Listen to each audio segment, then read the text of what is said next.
Buenas tardes, jóvenes. Debido al clima, a la energía y todo lo que falla, más que tengo que realizar un viaje, eh, voy a enviarles, ¿verdad?, por video los últimos 2 capítulos, animándolos a que no pierdan la fe de que sus clases no se las pueden quitar de ninguna manera, ¿verdad? Hasta donde han llegado y seguirán, ya van a ver, en el nombre de Dios todo se va a arreglar. Aunque ustedes saben que desgraciadamente hay personas, si no es el gobierno completo, en que prefiere que sus habitantes sean ignorantes, ¿verdad? Por lo tanto, si toca luchar, hay que luchar, ¿verdad? Fíjense casualmente cómo se llama el capítulo. Hágase evaluar, ¿verdad? Hágase valer, perdón, hágase valer. Si nosotros no nos hacemos valer, nadie va a hablar por nosotros ni a hacer las cosas por nosotros, ¿verdad? Entonces, hay que enfrentar algunas cosas a veces. Las competencias de desempeño son evaluar su nivel actual de asertividad, entender la diferencia entre pasividad, agresión y asertividad. Acuérdense que esos son valores que ya los vimos, ¿verdad? Reconocer la agresión y su impacto en la negociación, aprender la dinámica de la ira y el manejo de ella, ¿verdad? Si somos enojaditos ahí, tenemos que aprender a manejarnos y no hacer o decir cosas de las que después nos podemos arrepentir. Aprender comportamientos asertivos y su impacto en la negociación. Vamos a trabajar como siempre lo hemos hecho. Un capítulo es de tarea para hoy y el siguiente que les queda de tarea, ¿verdad? Para lunes o martes a más tardar. Y es bueno que escuchen nuevamente, ¿verdad? No van a tener necesidad de leer estos 2 capítulos porque al escucharse nos queda más. Entonces, para que estén preparados para el examen final.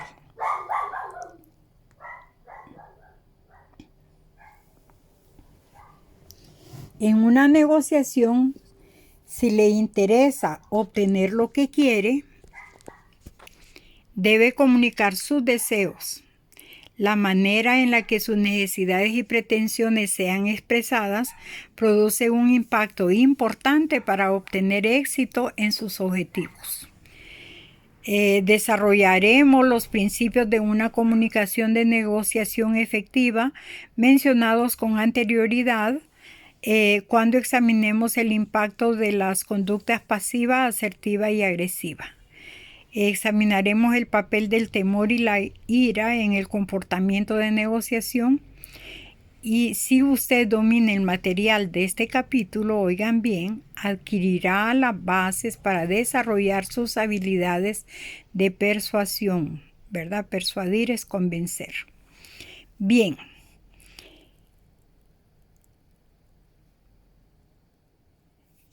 Allí les pide que completen la encuesta de asertividad ACT, que está en la figura 11.1. Ahí se los dejo. Me la tienen que enviar también. Vamos a ver de la manera en que ustedes contesten esto, pero háganlo de manera sincera, ¿verdad? Esto les va a valer 5 puntos más. Y les va a bajar, ¿verdad?, en lo que son las tareas. Bien. Vamos a ver las definiciones de pasividad, agresión y asertividad. No intentar que se sepan sus opiniones o deseos se conoce como comportamiento pasivo. No enfrentar un conflicto y guardarse sus sentimientos también es, ¿verdad?, comportamiento pasivo. Evitar el conflicto interpersonal y evadir la negociación son características de este comportamiento. Tenga en mente, como se mencionó en otros capítulos, que un enfoque evasivo al conflicto interpersonal es apropiado a veces. Sin embargo, no tiene que ser un sinónimo de pasividad. Es posible ser asertivo aún en situaciones en las que decidió no entablar un conflicto o no negociar, como iremos explicando. La agresión se presenta de dos formas, pasiva y hostil. El comportamiento pasivo-agresivo, al igual que el comportamiento simplemente pasivo, es no ocuparse o hacer saber sus opiniones y deseos. No obstante, con el comportamiento pasivo-agresivo, en vez de guardarse los sentimientos para sí mismo, se actúa. Los miedos de frustración y la ira se expresan en acciones indirectas como el sarcasmo y otras señales que tienen como objetivo ser expresiones sutiles de conflicto, disgusto, falta de respeto o desaprobación.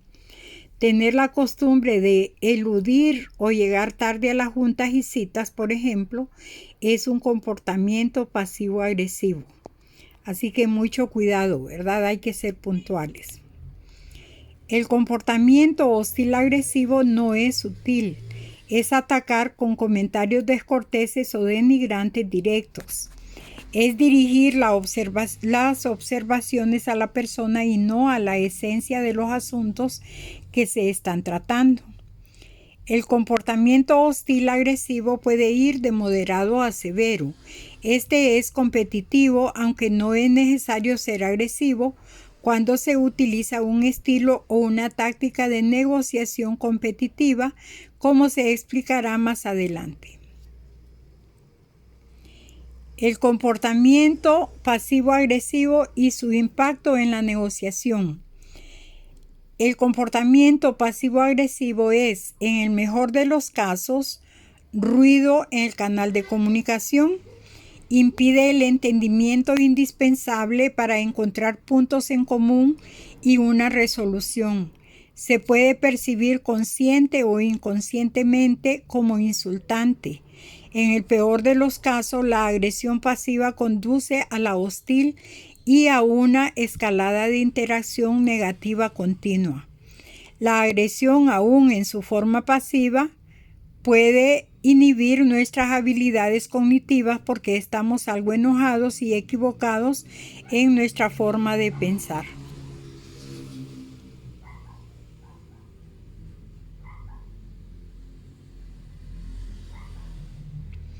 A menudo nos involucramos de manera inconsciente en un comportamiento pasivo-agresivo.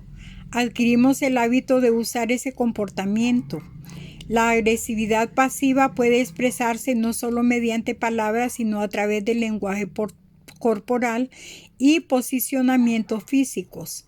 Es probable que reclinarse hacia atrás y subir los pies al escritorio al hablar con alguien sea percibido como un comportamiento pasivo-agresivo. De igual manera, inclinarse hacia atrás y colocar sus manos detrás de su cabeza puede ser percibido como agresión pasiva. O sea que ambos gestos pueden transmitir falta de respeto. Para mí sería una falta de respeto, ¿verdad? El comportamiento hostil, agresivo y su impacto en la negociación. La agresión es un ataque, mientras que la agresión pasiva puede no dar en el blanco o pasar conscientemente inadvertida. La agresión hostil sí se notará. Cuando se siente atacado, ¿cómo reacciona? Nuestros instintos pueden provocar que deseemos contraatacar o buscar venganza, excepto en una situación de emergencia. Por ejemplo, cuando usted físicamente retira a alguien de un peligro. Casi nada positivo o constructivo puede resultar de la agresión. Cuando una negociación se vuelve hostil, las partes dejan de comunicarse. Así, en el mejor de los casos, la agresión hostil no conducirá a un acuerdo. En el peor, producirá un mal convenio o quizá violencia física. En donde hay agresión hostil, la ira es la que domina. Ella provoca que nuestras habilidades intelectuales y creativas, justo las necesarias para negociar, se apaguen.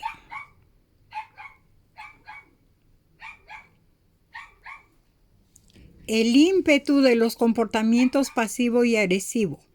Es interesante que los tres comportamientos discutidos, pasivo, pasivo-agresivo y hostil-agresivo, tengan una fuente común, el temor. Del temor viene la ira. Los individuos responden al miedo y a la ira a su manera. Si bien los miedos difieren entre los individuos y entre las situaciones, su raíz viene de nuestra autoestima de cierta manera. Por lo tanto, para entender por qué actuamos de una forma pasiva, agresiva u hostil agresiva, debemos conocer la dinámica de la ira e indagar acerca de nuestros temores y autoestima. La dinámica de la ira. La ira crea angustia y cambios psicológicos, reduce el funcionamiento cognitivo, aumenta la presión arterial, las pupilas dilatadas son un signo notable de la ira. Otra señal es el enrojecimiento de la cara causado por el torrente sanguíneo. La ira acumulada puede ocasionar una agresión interior o exterior. No es solo frustración. La ira es debilitante. Es desear que alguien o algo fuera diferente. Conduce a la agresión pasiva u hostil. Es una pérdida de control, en efecto, demencia temporal. Es la ira quien tiene el control, no usted. Cuando se está fuera de control no se puede pensar clara o racionalmente. Tendrá un juicio mediocre y tomará malas decisiones. La ira engendra ira. No es posible cambiar a la otra persona haciendo uso de ella. Al contrario, afianzará la postura de la otra persona y provocará ira en ella. Cuando esto ocurre, se trata de dos personas que están temporalmente dementes y están intentando negociar. No puede efectuar un cambio productivo mientras se encuentra bajo la influencia de la ira. Debe recobrar el autocontrol antes de poder cambiar la situación, la opinión de la otra parte o usted mismo. Para recuperarlo, debe examinar el miedo oculto que está causando su enojo. Acuérdense, como dice Aristóteles, no puede hacer que un cangrejo camine hacia adelante. Temor. La raíz de toda ira es el temor. Él nos hace sentir vulnerables, desata nuestros instintos de enfrentamiento o huida. Podemos responder al temor conteniéndonos o atacando. Cuando nos sentimos desdeñados, surge en nosotros un deseo instintivo de venganza. Los temores involucrados en la negociación pueden estar relacionados con no obtener lo que deseamos, no ganar, no ser del agrado de otros, no ser respetados o aceptados o comprendidos, no saber lo suficiente, no ser competentes o no ser vistos como nos gustaría. Quizá también tema perder, parecer tonto, ser manipulado o dominado, o no contar con los recursos suficientes. Intente identificar otros miedos que haya experimentado al preparar una negociación o durante alguna. ¿El temor ayudó a su negociación de alguna manera? No, eso no ayuda. El miedo puede llevarlo a ser pasivo o a evadir o a desconectarse. Los temores no reconocidos están asociados a un patrón dominante o regular de comportamiento pasivo. Aun cuando se comporte en forma pasiva, su temor puede llevarlo a la ira interior. Cuando el miedo no abre paso al enojo, este puede expresarse con un comportamiento pasivo agresivo u hostil agresivo. Los 3 comportamientos dañan su habilidad negociadora. El miedo conduce al pensamiento competitivo y por ende impide una negociación exitosa. Ahora vea si puede identificar un tema en común entre estos temores. El tema en común es usted, su autoestima. Nuestra autoestima es nuestro sentido personal del valor y valía. Las creencias y valores individuales afectan la autoestima. Nuestra percepción de cómo nos ven las demás personas también causan un impacto en ella. Nuestros temores son nuestras preocupaciones de que nuestra autoestima sea dañada. Tememos no ser tan buenos como creemos que somos o queremos ser. Y nos asusta que otros piensen menos de nosotros. Entonces nos protegemos conteniendo nuestros miedos o sucumbiendo a la ira. En cualquier caso, el comportamiento es de impotencia y un sentimiento de imposibilidad exacerba el temor y la ira. Aquí todo lo que viene es de qué manera pueden ustedes comportarse para manejar la ira. Entre las herramientas para el manejo de ira está, en primer lugar, identificar los miedos y confrontarlos determinando si hay algo real que temer o si existe una idea falsa en la raíz del temor. Si el miedo no es realista, su ira debe disminuir. Es bueno preguntarse qué está obteniendo del enojo. Intente entablar un pensamiento abierto alternativo. Si el miedo es realista, investigue qué puede hacer para deshacerse de él, qué puede hacer para alejarse de algún daño, cuáles son sus opciones, cuáles son sus necesidades. Si usted es de las personas que se irrita con rapidez o cuyo enojo aumenta velozmente, quizá les sea útil practicar de manera regular las técnicas presentadas en el cuadro 11-1. Ahí les dice, ¿verdad?, lo que deben de hacer son técnicas para manejar la ira, ¿verdad? Léanlas y piensen si ustedes se enojan con facilidad. Piensen si son personas así, qué es lo que deben de hacer. Y si no, pues vean cómo aumentar su autoestima, ¿verdad? Es una manera de hacernos valer cuando nos enfrentamos a algo o a alguien, ¿verdad? Para tratar un asunto, y si nos viene alguien, ¿verdad?, que está tratando de hacernos sentir menos, entonces se necesita, ¿verdad?, que haya dominio de nosotros mismos. Todo eso, miren, les ayuda como a aumentar su autoestima. El comportamiento asertivo, su impacto en usted y la negociación. El lenguaje y el comportamiento asertivos afectan sus sentimientos y deseos.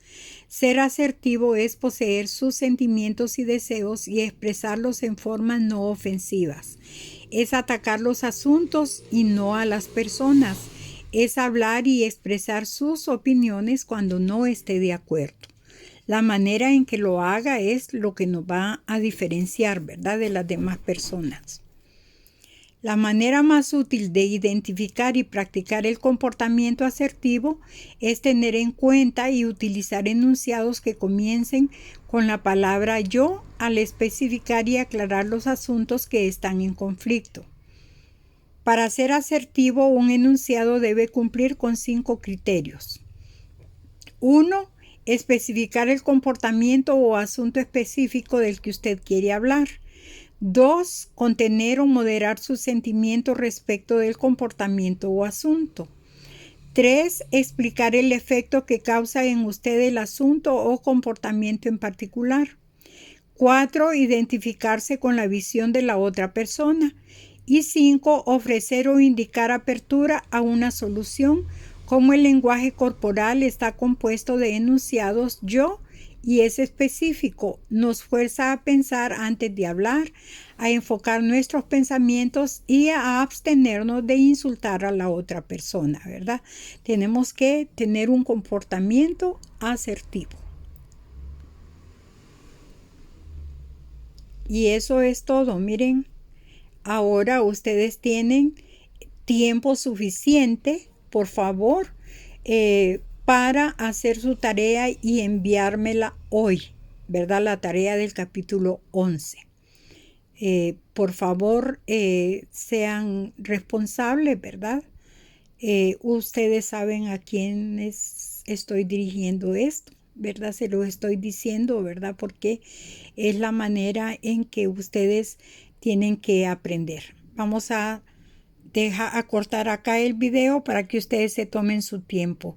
Y la tarea del siguiente video entonces va a ser para a más tardar el martes o miércoles de la otra semana.